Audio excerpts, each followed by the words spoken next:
And so, Al-Ilah is the one whom we love. And in the one, when we love, we find peace. And we find calmness.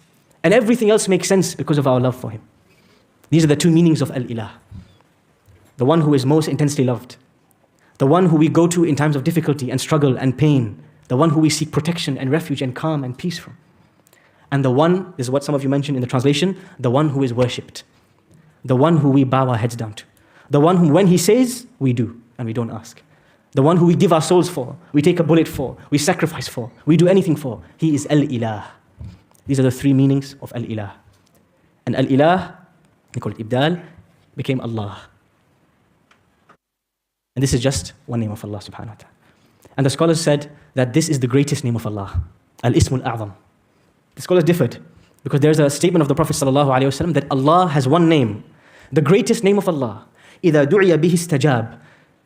If He's called by this name, He responds. وَإِذَا سُئِلَ بِهِ أَعْطَى. And if you ask Him using this name, He gives you.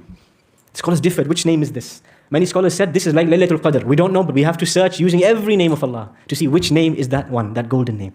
But many scholars said it is Allah. Because all of the names come under this name and they describe this name. And this is the ultimate description of Allah.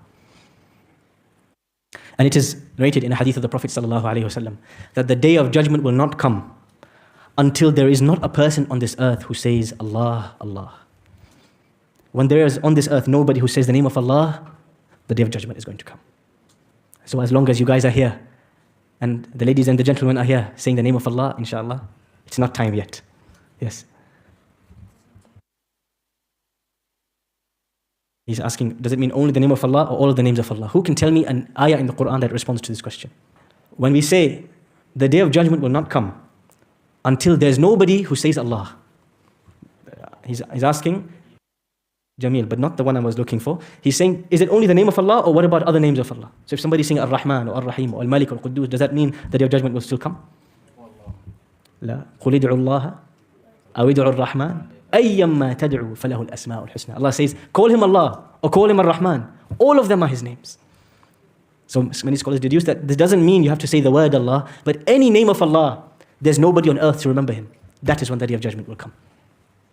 And this is where our brother mentioned this ayah, وَمَا كَانَ اللَّهُ لِيُعَذِّبَهُمْ وَأَنْتَ فِيهِمْ وَمَا كَانَ اللَّهُ مُعَذِّبَهُمْ وَهُمْ يَسْتَغْفِرُونَ. Allah would never punish them while they are seeking forgiveness of Him. But the day of judgment will not come as long as we are remembering Allah subhanahu wa ta'ala.